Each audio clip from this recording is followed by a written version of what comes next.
I decided to go on my own path and do my own thing because I got burnt out. I was working with mostly disturbed kids, and they told me when I started the job that in 5 years you're probably gonna burn out. And exactly at 5 years, I burnt out. So I was always doing music production at a recording studio in the crib. So I was like, you know what? I'm just gonna try it. Luckily, my girlfriend at the time, who's now my wife, supported me. So I decided just to make that move and, do recording and engineering full time. The first time you made a beat, the first time you made a beat, the first time you actually recorded an artist, the first time you did an actual photo shoot, the first time you did an actual video. All right. So the first time when I started doing music, like everybody else, I started in my bedroom. I made a beat. I thought it was great. It sucked.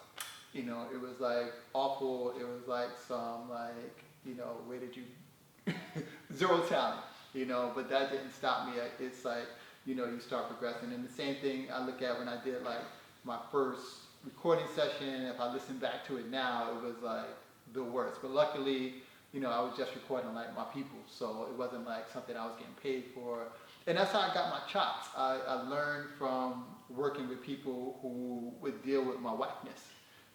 So my first photo shoot was like with a friend, so they would deal with my whackness. So, trying to get your chops and learn. It's just like if you was a chef, like you would cook for your family first before you try to serve it to, cater an event. Like, you got to make your progression and learn from experiences. And the best people to experiment and experience with is like the people closest to you. So you're like your friends and your family who are going to tolerate your whackness. Like you got to find people that tolerate your whackness. Yo, when this song. White balance on this, okay? Yeah. So the probably was going to this is going to be some of the unfolded. Ultimately, for me to feel like my life is successful, it's going to be like what I leave behind and the influence I leave behind.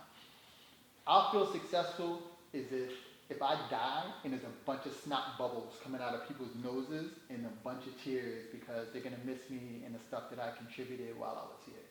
That's going to be my definition of success. So I really won't know if I'm successful until I'm gone and the stuff that I left behind and what influence it is.